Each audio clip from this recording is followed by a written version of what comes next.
warahmatullahi wabarakatuh. Perkenalkan, nama saya Andi Sanira Mansur dengan NIM I01170113, angkatan 2017, kelas Hukum A Perdata 2017. Nah, di sini saya sedikit mereview materi dari awal sampai akhir pertemuan mata kuliah Hukum Perbankan. Nah, materi yang pertama yaitu mengenai bank. Bank adalah segala sesuatu yang menghimpun dana masyarakat, baik berupa uang maupun yang lainnya, untuk meningkatkan kredit perusahaan. Nah, yang kedua yaitu perbankan.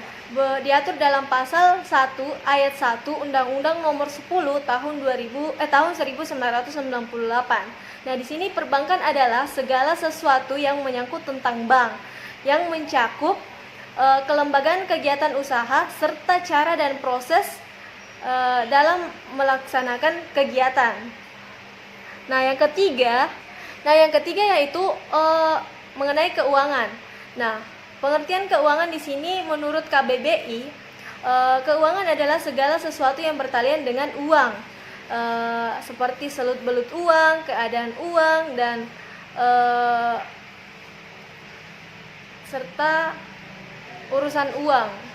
Nah, yang keempat itu sistem keuangan, yang dimana tatanan dalam perekonomian suatu negara yang memiliki peran terutama dalam menyediakan fasilitas jasa-jasa di bidang keuangan oleh lembaga. Sistem keuangan di Indonesia ini dibedakan dalam dua jenis, yaitu depository dan sistem lembaga keuangan bukan bank non-depository. Nah, materi selanjutnya adalah lembaga keuangan. Nah, di sini lembaga keuangan merupakan institusi atau badan usaha yang bergerak di jasa keuangan, yang dimana asetnya diambil dari dana masyarakat kemudian disalurkan ke bidang ekonomi dan proyek pembangunan untuk mendapatkan keuntungan dalam bentuk bunga. Dalam presentasi dana tersebut tertentu dari dana yang disalurkan tersebut. Nah, materi selanjutnya adalah level kompetensi 3. Nah, di sini level kompetensi 3 itu membahas mengenai sumber dan alokasi dana perbankan. Nah, materi yang pertama itu pengertian dan sumber dana bank. Nah, sumber-sumber dana bank adalah usaha bank dalam memperoleh dana untuk menjalankan operasinya. Nah, di sini bank berperan sebagai penjual. Nah, sebagai penjual kita harus terlebih dahulu menyediakan dana atau membeli uang terlebih dahulu sebelum si pembeli. Nah, sehingga dari selisih bunga tersebut bank mendapatkan keuntungan. Kemudian materi yang kedua itu adalah sumber dana bank atau perbankan. Terbagi atas dua, dana dari bank itu sendiri dan kemudian dana yang berasal dari masyarakat luas. Nah, di sini dana dari bank itu sendiri itu sumber dananya berasal dari modal kita sendiri, dan setorannya itu dari pemegang sahamnya, dan perusahaan juga dapat mengeluarkan saham baru untuk menjualnya di pasar modal, dan juga perusahaan dapat menggunakan setoran laba yang belum dipakai. Nah, di situ keuntungan dari sumber dana sendiri, tidak perlu membayar bunga yang relatif besar. Nah, sebagaimana bila kita meminjam dari lembaga lain. Kemudian yang kedua itu dana yang berasal dari masyarakat luas. Terbagi atas 3. Yang pertama itu simpanan giro atau demand deposit. Ini simpanan pihak ketiga yang penarikannya dapat dilakukan setiap saat dengan dana yang berasal dari masyarakat luas. Yang pertama itu simpanan giro atau demand deposit.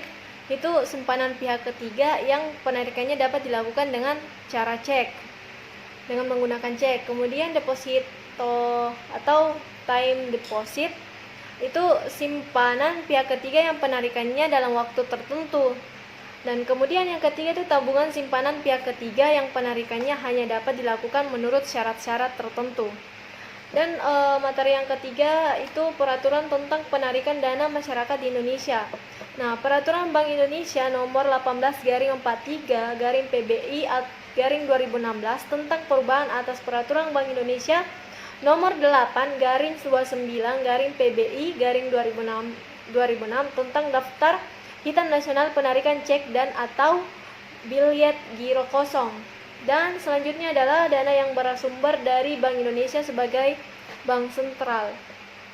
Dana yang dikucurkan oleh Bank Indonesia melalui fasilitas kredit kepada bank-bank yang mengalami kesulitan pendanaan jangka pendek dan jaminan yang berkualitas tinggi.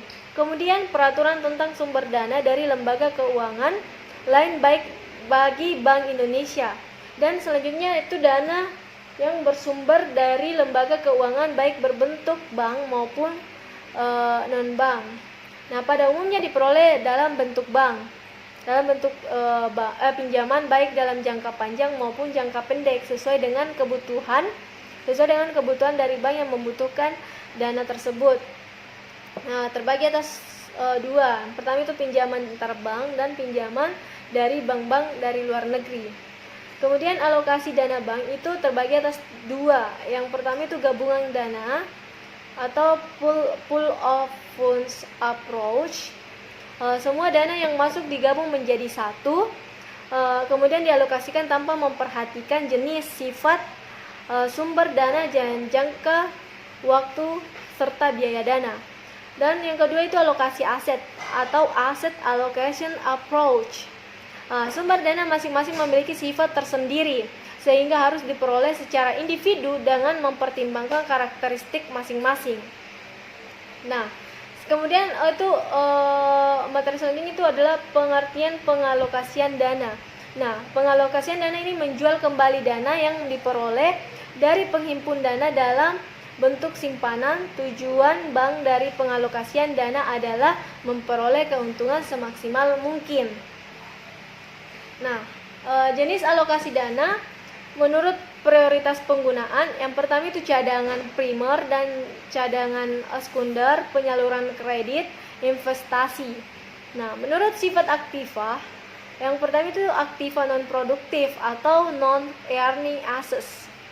Nah, di sini alat-alat likuiditas bank atau kas, giro pada BI, giro pada bank-bank lain dan sebagainya.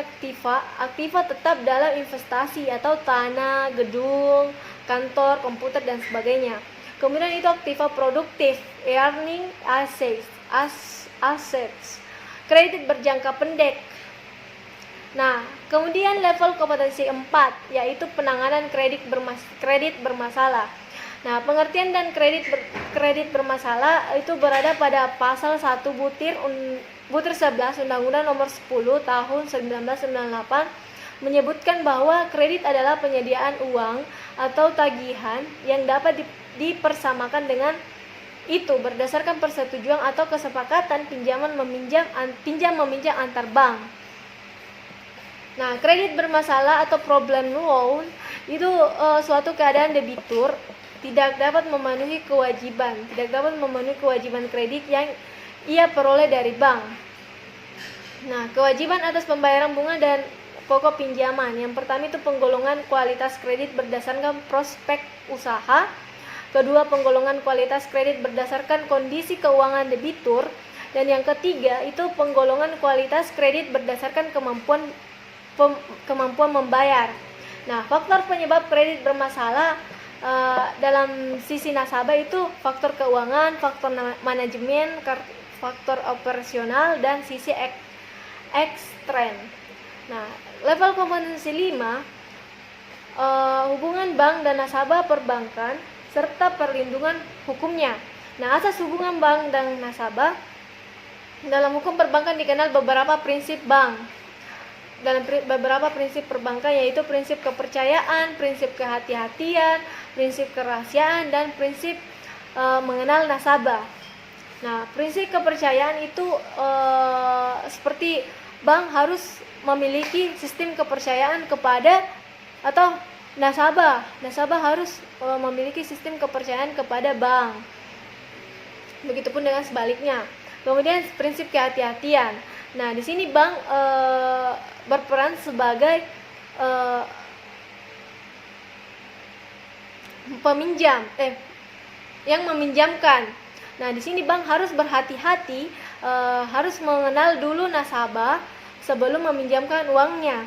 Nah, kemudian prinsip kerahasiaan, bank harus merahasiakan identitas nasabah dari orang-orang luar.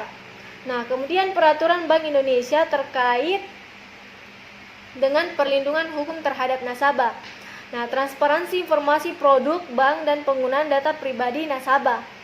Dalam PBI nomor 7/6/PBI/2005 diatur ketentuan yang mewajibkan bank untuk senantiasa memberikan informasi yang cukup kepada nasabah maupun calon nasabah mengenai produk-produk yang ditawarkan bank. Nah, yang kedua itu penyelesaian pengaduan nasabah. Dan yang ketiga itu mediasi perbankan. Selanjutnya itu level kompetensi 6, terdiri atas falsafah rahasia bank.